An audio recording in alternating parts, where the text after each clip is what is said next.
Hello. Before you call a plumber, if you have a slow bathtub that's backing up or it just drains very slowly, try this first. It doesn't always work, but it works a lot of the time. Let me take both out completely. Hurry up! So now that you've got the cover plate off of the overflow, that looks pretty ugly actually. You're going to want to get a shop vac handy.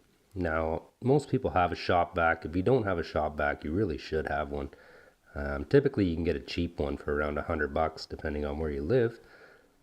But what you're going to want to do first is get the drain off.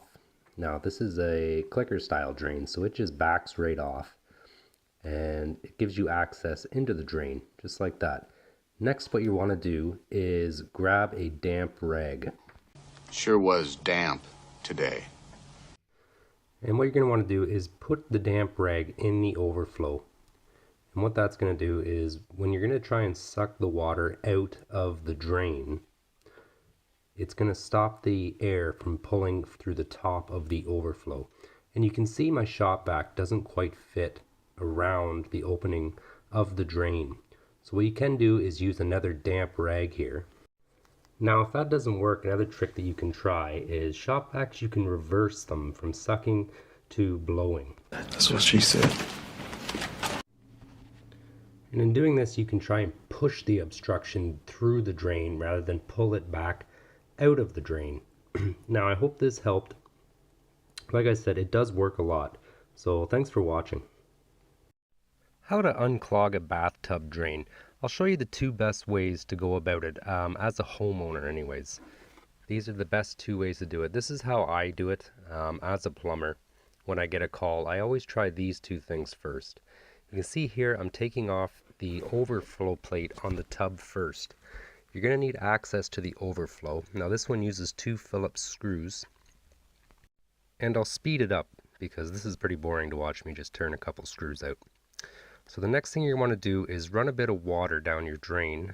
You actually want it to back up slightly before you start doing anything, and that's just going to help using the water to help move the clog that's stuck in the bathtub drain.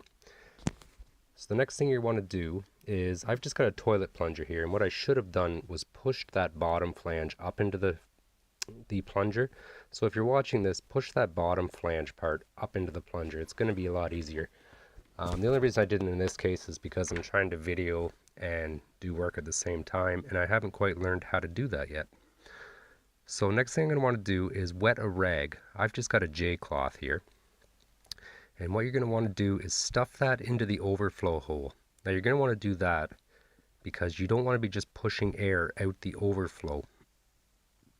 So you can see here, I'm going to run a little bit more water. Now this tub is not completely backed up. It does drain slowly.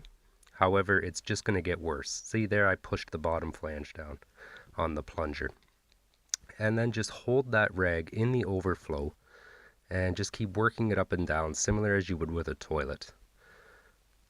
And you can see it's still slow. So the next thing to try is to just go to the hardware store and get one of these tiny little augers. They're usually like 20-25 bucks.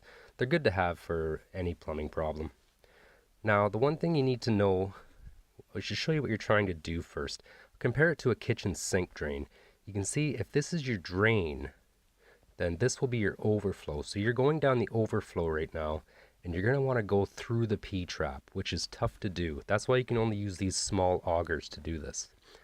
Now, I like to put it in till I know I hit the P-trap because it's going to stop.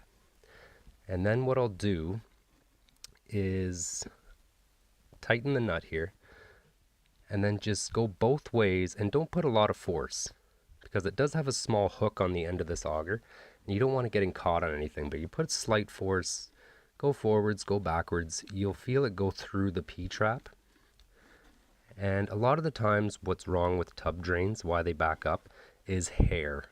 So you can see here, it's kind of binding on me, so I'll pull it back a bit, and I'll just keep trying. See, I'm going with a faster spin on that one, and I know I just went through the P-trap. So now I'll go a little bit further, and I can feel something actually on the end of my auger. So I'll just go a little bit further. Now you can take this out as far as it'll go, But in this case, I know I've got something here. So I'll pull it back out, and you can see that. And that's what my plug's always been. Alright, well thanks for watching.